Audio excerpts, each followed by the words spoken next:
राम राम दोस्तों। आज face to face Rizwan भाई के चैनल का वीडियो है। एनसीपी नेता अवार्ड से राम वाज नॉन वेजिटेरियन। और रिजवान भाई ये विषय बात कर रहे हैं राम मंदिर राम जी पे, और उन्होंने विरोधियों को अच्छे से धोया। विपक्ष को जो है ना, मतलब जैसे धोना चाहिए ना वैसे धोया है। और रिजवान भाई को वैसे बात ही अलग है, कुछ उनके बोलने का स्टाइल और एक्शन सब एकदम बिल्कुल अलग है। हेलो नमस्कार। आज चलो ये वीडियो देखते हैं रिजवान भाई क्या कह रहे हैं। आप लोग समझ गए होंगे कि आज किस मुद्दों पे बात होनी है।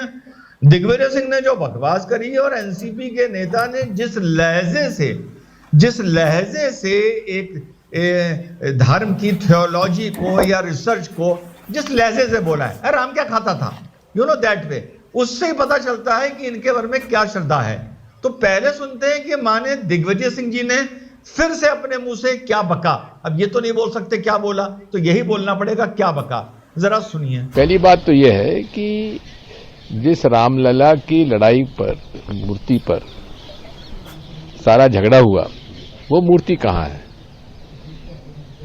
वो मूर्ति स्थापित क्यों नहीं हुई? नई मूर्ति कहां से आ रही है?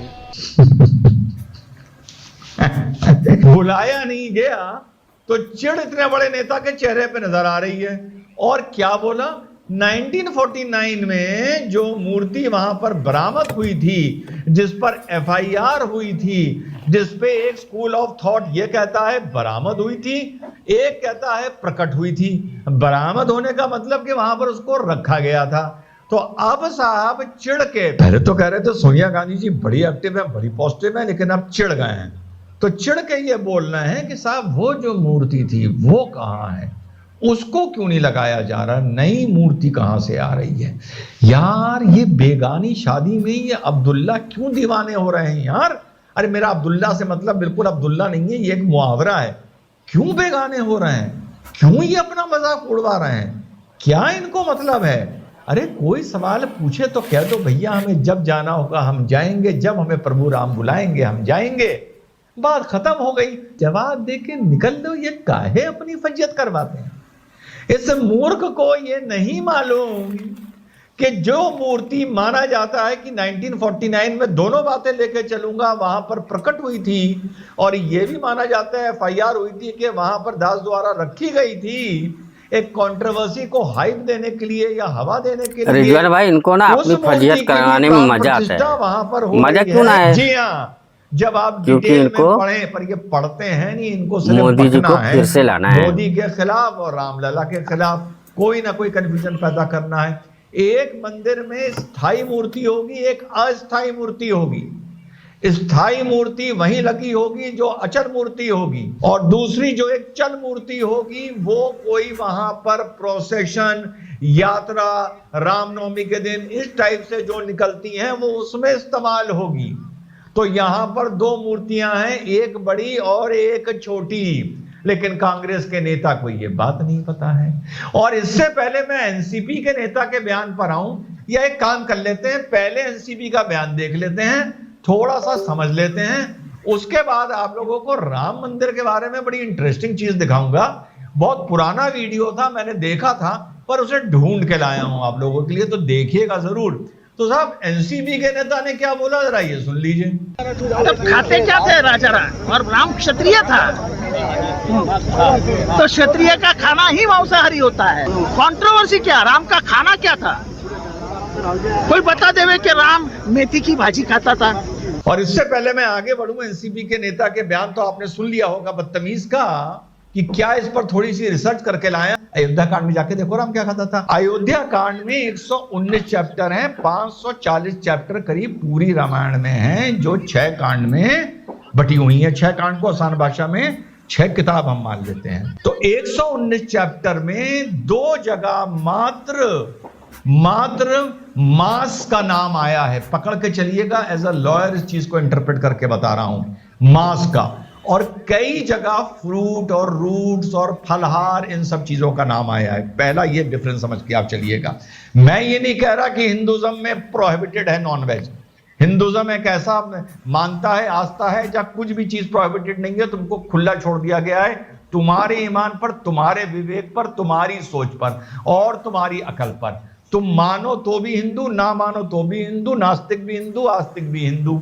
ठीक, जो पानी छान कर पिए और मुंह पे पट्टी बांध के घूमे वो भी हिंदू, मुंह पे कपड़ा बांध के घूमे वो भी हिंदू, और जो मांस खाए वो भी हिंदू। तो टेक्निकली ये जो समझने के हिसाब से जितना मैंने समझा है कि इस मानता में कोई बंदिशें नहीं है, आपको छोड़ दिया गया है। फिर वो फैसला आपका कैसे होगा ये एक अलग मैटर ऑफ थियोलॉजी है। तो 119 चैप्टर हैं अयोध्या कांड में, जिसका जिक्र ये एनसीपी का नेता कर रहा है।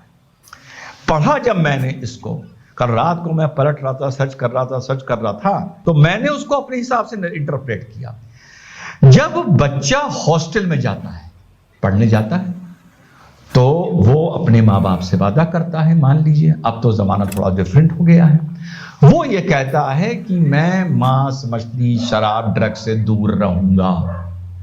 ठीक, इसका क्या मतलब हुआ? इसका मतलब क्या ये हुआ कि वो घर में मांस, मछली, शराब और ड्रग लिया करता था। देखिए, बड़ी आसान भाषा में आप लोगों को समझा रहा हूं, बिल्कुल सिंप्लीफाई करके, नहीं लिया करता था। लेकिन जब अयोध्या कांड में माता कौशल्या को ये पता चलता है कि इस तरह से उनका जो राम थे वो इस तरह वनवास पर भेजे जा रहे हैं, तो वो बड़ी आहत होती हैं। तो उनसे प्रभु राम वादा करते हैं कि वो जो भी लैंग्वेज के टर्म्स हैं, फलहार, फलाना, ये वो, मैं इस पर निर्भर रहूंगा।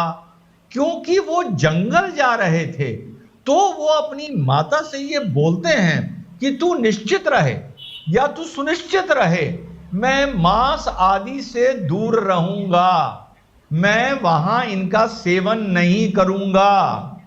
इसका क्या मतलब ये हुआ कि वो अपने घर में सेवन करते थे।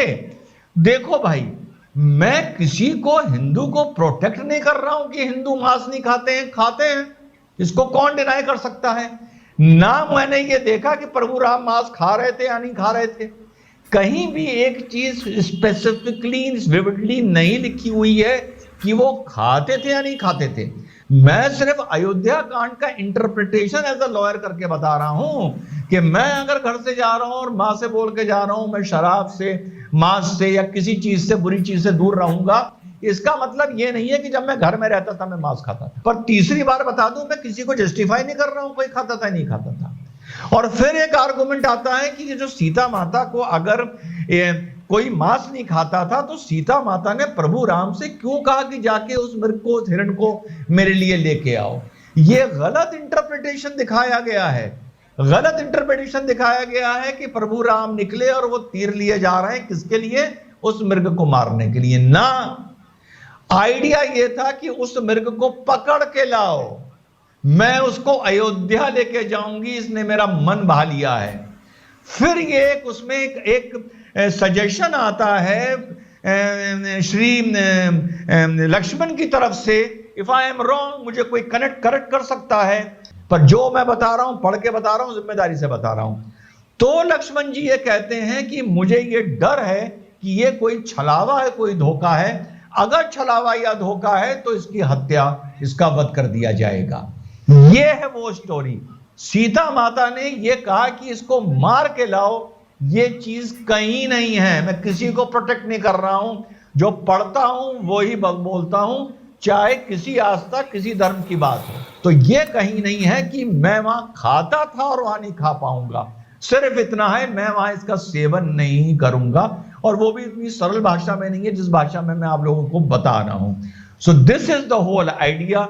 एक कसम खाई है कि प्रभु राम के चक्कर में अभी इनके लगता है पूरी गैस निकली नहीं है, ये अभी और लाभ करवाएंगे। किसका? भाजपा का और नरेंद्र मोदी का। और हाँ, चलते चलते एक बहुत पुराना वीडियो ढूंढ के लाया हूं, क्योंकि बात राम मंदिर की छिड़ी हुई है, आग लगी है, मिर्चा लगी है, कुतर्क दिए जा रहे हैं।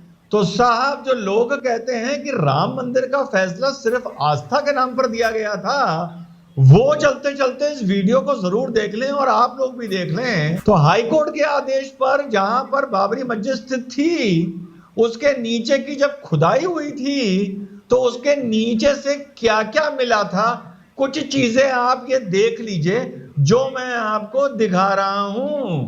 तो जो लोग कहते हैं कि इसका फैसला आस्था के नाम पर दिया गया है, वो चलते चलते ये समझ लें और जरा सा भी ईमान, जिल्लत और शर्म उनके अंदर बाकी है तो ये मान लें कि मस्जिद के नीचे से ये सब चीजें कैसे निकल सकती हैं। और ये फैसला आस्था के नाम पर नहीं दिया गया था। जैसा मैंने बताया, एक कोई ईंट और कोई सुरैया या टूटा हुआ मटकी नहीं, इतनी मूर्तियां, इतनी चीजें, दीवारें सब मस्जिद के नीचे से निकली थी। तो क्या उस जगह को मस्जिद कहना भी सही है? ये हर इंसान अपने ईमान से पूछे जो ये कहता है कि वहां से मस्जिद हमारी छीन ली गई या हटा दी गई। ये वहां पर अयोध्या में पूरा म्यूजियम है जिसमें ये चीजें डिस्प्लेड हैं और ये एविडेंसेस सुप्रीम कोर्ट में दिए गए थे। जय हिंद, वंदे मातरम। एंड चलो दोस्तों, ये वीडियो यहीं पे ख़त्म हो गया है। रिजवान भाई की बात ही कुछ अलग है। ये जो भी वीडियो बनाते हैं बहुत शानदार बनाते हैं। रही बात, ये विपक्ष वाले ऐसा कर रहे हैं कि राम मोदी जी को कैसा भी दोबारा लेकर गए और उनको कुछ नहीं, क्योंकि उनसे कुछ तो हो नहीं रहा है, तो थोड़ा सा और सपोर्ट कर रहे हैं कि जो सीट 300 के लगभग 350 आना है तो 400 पूरा ही है, क्योंकि फुल मेजोरिटी रहेगी तो इन लोग के बैंड बजाने में मज़ा आएगा।